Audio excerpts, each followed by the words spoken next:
But before we dive into the disturbing tales of the night, let me ask you, do you have the courage to stay until the end? Most viewers don't subscribe to the channel, perhaps out of oversight, or perhaps because after hearing these stories, they never slept the same way again. If you think you can handle it, click subscribe now. I was born and raised in a small town in Virginia. One of those places where everyone knows everyone else. And the biggest news of the month is when a new gas station opens. I always thought places like that were boring, predictable. There's nothing wrong with predictable, until the predictable becomes strange. Back then, I worked as a bartender at a corner bar. Small, kind of old, but decent. It was 3 blocks from my house. The town was quiet, and even when I got off late, I would walk home alone without fear. Working there was easy. The same customers, the same stories, the same songs playing on the rusty jukebox. Everything was very ordinary, until that October night. The noise started around midnight. I was closing up. I cleaned the glasses, organized the bottles, turned off half the lights. I was already putting the chairs on top of the tables when I heard a coin rolling on the floor. You know that metallic sound, like when someone drops a coin and it spins around until it stops. That was exactly it. Except there was no one in the bar besides me. At the time, I didn't think much of it. It could have been a coin that fell out of a pocket earlier, rolling from some corner. I just wanted to go home. So I closed everything up, checked the locks, and walked home with my coat pulled tight against my chest. The air was already cold, smelling of wood smoke in the wind. Arriving home, nothing out of the ordinary. My dog, a huge Staffordshire named Duke, greeted me, wagging his tail. He always slept with me. I changed, fell into bed, and fell asleep quickly. But in the middle of the night, Duke started to growl. It wasn't that light, alert growl. It was a deep, low sound. I thought he was dreaming or hearing some animal outside. I got up half groggy, called him to come lie down again, but he stayed standing at the bedroom door, staring at the dark hallway. That's when I heard a creak, like someone slowly stepping on the wood in the living room. The air turned icy cold right away. I walked to the door, and Duke followed me, growling even louder, his tail low, his whole body tense. When I looked down the hallway, I didn't see anything, but Duke didn't want to go forward. I felt that ridiculous sensation, like when you're home alone and you think someone is there, watching you. The kind of feeling we usually laugh about later. I wanted to believe it was just that. But then, just as I reached the entrance to the kitchen, I saw it. A silhouette standing there, tall, feminine. The black, long hair fell over her face. She wore a white nightgown, so long that I couldn't see her feet. But the face, my God, the face. There was no jaw. The chin simply didn't exist. It was as if the bottom part had been torn off, leaving a dark hole, a nothingness. She didn't move. She just stood there, her deep-set eyes turned directly at me. My body froze.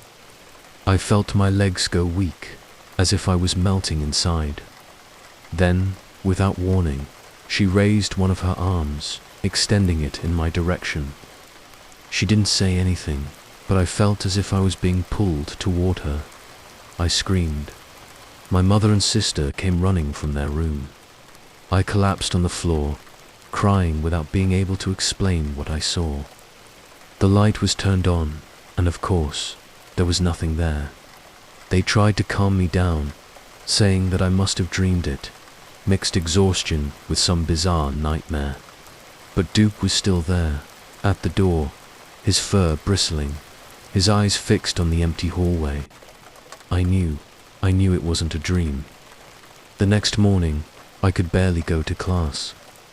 I felt drained, like I hadn't slept at all. Everything seemed heavy, blurry. But at night, I went to work again, and that's when I heard the coin rolling, again. Only this time, I paid more attention. I tried to find out where it was coming from. I looked under the tables, near the counter, in the dark corners. There was nothing there, nothing that could have made that sound. It's funny how the little things are the ones that stick in your head. I should have been worried about what I saw at home, that thing without a chin, the outstretched arm. But what wouldn't stop hammering in my head was the sound of that coin rolling. Always in the back of the bar. Always the same way. I spent a few days trying to ignore it. I convinced myself it was all in my head. Maybe it was even a drop, dripping, I don't know, wood creaking. But every night, without fail, there was the sound. Coin rolling, always after midnight. Duke wasn't getting any better either. He kept barking at the corners, always in the hallway, always standing at my bedroom door as if someone was there. I got to the point of starting to lock the door and keeping him inside with me. But even that didn't help. He would be restless, going from one side to the other, or waking up in the middle of the night growling at the closet or the window. I was exhausted. I dragged myself through classes, messing up orders at the bar, with dark circles under my eyes, and the constant feeling of being watched clung to me like a bad smell. That's when I decided to ask my sister to spend a night with me at the bar. She thought I was just stressed, exaggerating, but she agreed. She always liked the atmosphere, and with Halloween coming up, the decorations helped to create that mood. Skulls, fake webs, low light, I thought. With someone with me, I would finally face this with more logic. I would see that there was nothing more to it. Of course, it wasn't like that. The night was quiet. Most of the regular customers had left early. It was just the two of us, talking, listening to the jukebox, playing some old country song. That's when it happened. The sound, clearly. A coin rolling on the floor, exactly in the back of the bar. My sister stopped talking right away. She looked at me, then at the dark hallway, then back at me again. "Did you hear that too?" she asked. I could only nod. She turned pale. There was no one there. The bar was already locked, the chairs on top of the tables. We decided to go to the back and check. I turned on the light. We looked under everything. Nothing. No coin, no object on the floor. It was the first time someone besides me heard it. That should have given me some relief, but in reality, it just made everything more real, more heavy. That same night, outside, we heard sirens and a commotion in the street. One of the boys who worked at the store next door ran in, telling us not to go out, that a gas station a few blocks away had just been robbed. My sister got nervous. She wanted to leave right away. I called my dad, asked him to come pick us up. When he arrived, we told him everything. Not just about the robbery, but about the coin, the sounds, and what I had seen at home. He listened, but tried to rationalize it. He said that there couldn't be anything wrong in the bar, that he always left a radio on at night with gospel music very low, almost imperceptible, that that place was protected, according to him. But he wasn't there to see it. He didn't see what we saw. ***, the following weeks were a drag. Every night at the bar was a burden. I started to hear footsteps, scratches, chairs creaking without anyone touching them. And it didn't stop there. One detail that I will never forget. My boss kept an altar very high up, on a shelf near the main wall. It was simple, a crucifix, an image of Saint Michael, some candles. It stayed there, quiet, above where the customers could see. One day, I arrived at the bar earlier. It was still light, the sun coming in through the window. I was cleaning on top of the counter, distracted. I felt, from the corner of my eye, something passing by. I looked quickly. I thought I saw a tail, like that of a black cat, disappearing behind the counter. The problem is that there are no cats there. There never have been, and worse, the cat that used to roam around there was white, the one from the neighborhood. I stood there, disconcerted. Something in that moment made me freeze, as if a presence was hovering in the air. And then, without warning, the entire altar was thrown from the shelf. It didn't fall, it was thrown. The candles, the image, the crucifix, everything flew violently, as if someone had knocked it down with force, with anger. One of the vases hit the floor and shattered, pieces sliding to the door.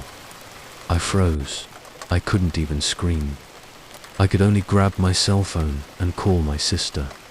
My hand was shaking so much that I could barely type. When she arrived, she found the altar destroyed. She thought someone had broken in, robbed me.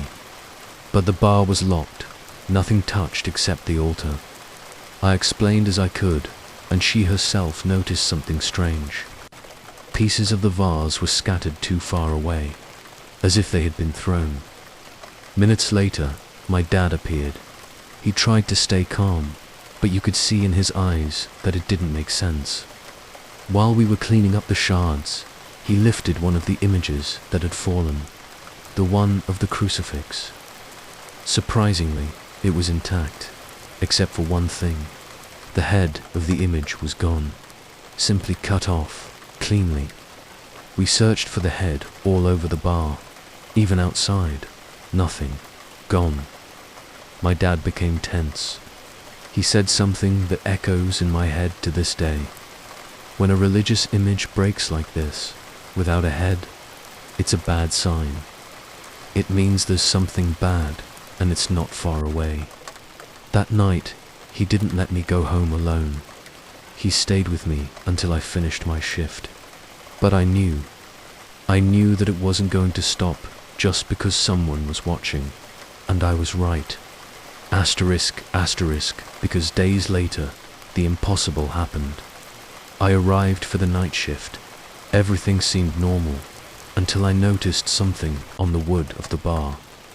There was a name engraved, delicate, as if someone had passed a knife or a needle, scratching very slowly. A woman's name, and I had never seen that name before. The name was there, engraved in the wood of the bar, right where the patrons used to rest their elbows. Ashley, the way it was written, was strange. The thin, delicate letters, as if someone had carefully passed a blade, letter by letter. It wasn't scribbled in a hurry, like someone drunk doing something stupid. And the most disturbing thing, no one new had entered the bar that week. The customers were always the same familiar faces, people who knew that my father was strict with the bar. Any damage, he would notice, but no one could say who had done it. I stared at that name for long minutes, my head buzzing. The feeling was the same as when you think you heard someone calling your name, but when you turn around, there's no one there. A feeling that starts cold and goes deep, between the skin and the bone. Asterisk, asterisk, things got worse after that.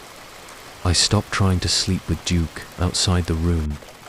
He kept barking at the corners, howling softly at night, and I simply didn't want to see anything else in the hallway. I hid under the covers, with him curled up next to me, waiting for the sun to rise. But even at the bar, during the day, I started to feel that it wasn't just at night anymore. Mugs that seemed to slide on their own on the counter. A low whistle coming from the empty bathroom.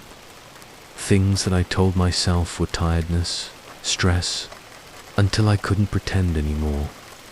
Asterisk, asterisk, it was my boss who decided that it was time to do something more serious. He wasn't the type to get scared easily, but he also knew enough to know when ignoring it was no longer an option. He told me about a lady who lived in the surrounding area, not exactly a healer, More one of those old women who know how to deal with things that the church pretends don't exist. The next morning, he took me there. Her house was small, surrounded by trees, silent. As soon as I entered, I smelled the strong scent of herbs, candles, and old wood. She didn't ask me much. She just asked for my name and my date of birth. The way she looked at me was as if she already knew exactly what I was carrying hanging on my back. "There's something clinging to you for a long time," she said, without beating around the bush. "Something that recognized you from afar, that wants what you have." I didn't even know how to respond. She continued, "It's a woman. She died nearby, violent, without peace. And she doesn't have a mouth, right?" At that moment, my blood ran cold. She wants what you have, girl. She wants your body, your life. She's draining you, making you tired, sick, lost. The weaker you get, the stronger she gets. I could only swallow hard. Everything made sense now. The tiredness, the bad dreams, the increasingly physical attacks at the bar. She lit some candles, passed an amulet on my forehead, muttered some words. She gave me a black quartz, told me to always carry it with me, and not to let anyone touch it. She also warned me, avoid dark places, don't sleep with the lights off, don't be alone where the silence is too deep. I left there feeling like someone had taken a weight off my back, but at the same time, like something was out there, waiting. Asterisk that night, I went back to the bar. The place seemed normal, everything as we had left it.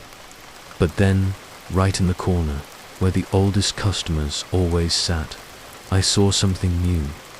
Right there, engraved in the wood, above the name Ashley, someone or something had scratched 2 more words.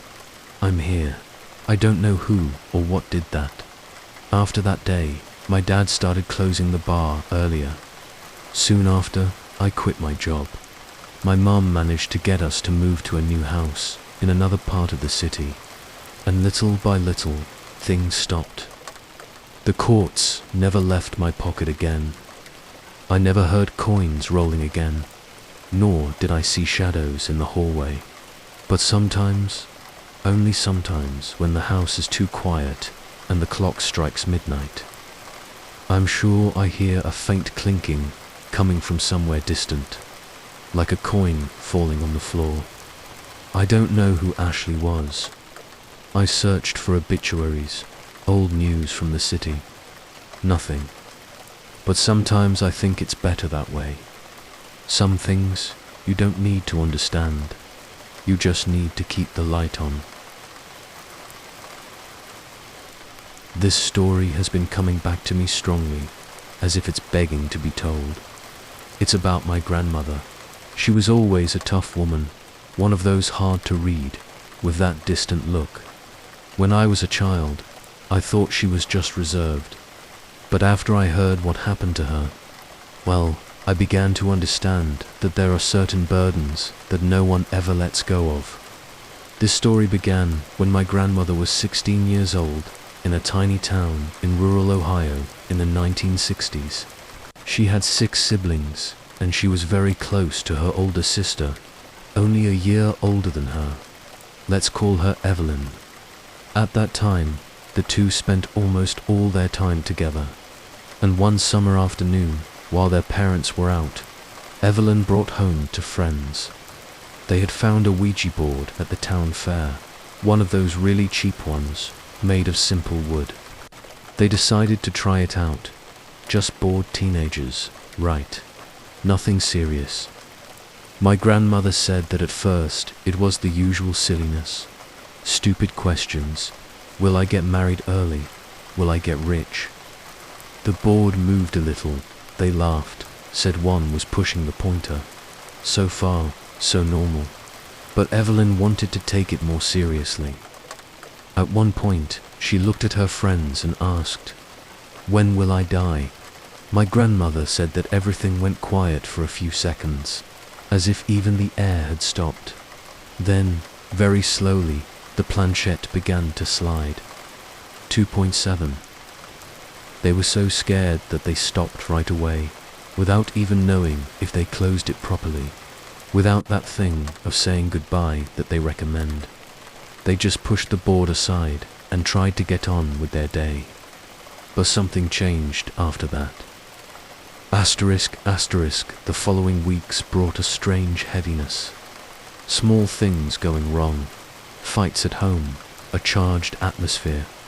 But no one thought much about it until the first tragedy. My grandmother's father worked as a truck driver, always on the road. On a trip back from Cincinnati, he had a bad accident. The truck skidded and fell into a ravine. He survived, but he was hospitalized for months, with fractures all over his body. Only later did my grandmother discover that, in the passenger seat, was the father of one of the girls who played the Ouija with them. He died instantly, his body decapitated by the impact. They say that throughout the town no one understood what happened on that road. The stretch was straight, the weather was clear. There was no explanation. Asterisk, it didn't stop there. A few weeks later, another of the friends who played that afternoon received terrible news. Her father was found dead at home. Apparently, he took his own life for no clear reason. He was a calm man with no apparent problems that shook everyone up. My grandmother began to get quieter. She was never one to believe much in supernatural things, but she swore that at night she saw shadows passing by the bedroom door. She said that sometimes she heard footsteps around the house when no one else was awake.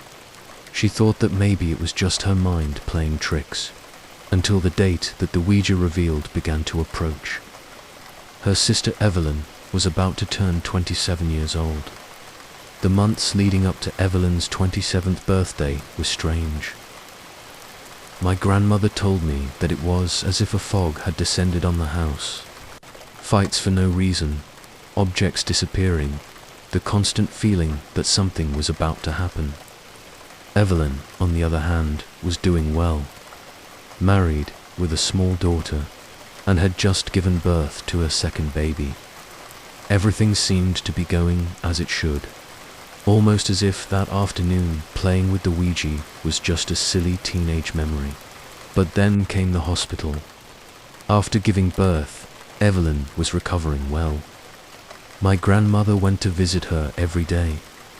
She said that, although her sister was weak, she seemed happy. But there was something different. It seemed like she wasn't resting, you know? My grandmother told me, as if, even with her eyes closed, someone was calling for her. One night, Evelyn suddenly got worse. She began to have a high fever, dizziness, became agitated. They said it was anemia, maybe some postpartum complication. They took her to have a transfusion. My grandmother never forgot this detail. She stood outside the room, waiting, and saw a different nurse enter. It wasn't any of the ones who worked there normally. Very white skin, a perfectly aligned uniform, a strange, empty look. Light, expressionless eyes. She said that, at that moment, something inside her sank, but she did nothing. She said nothing. That same night, Evelyn died. The official cause: adverse reaction to the transfusion. They said that, by mistake, they applied the wrong blood type. My grandmother always believed that that mistake wasn't really a mistake, that that nurse, that strange figure, shouldn't have been there. Asterisk, but the worst thing is that Evelyn's death didn't end anything. A few weeks later, their youngest brother, only 9 years old, was run over and killed. He was playing in the street, and a truck that no one had ever seen in the city simply appeared, hitting him head-on.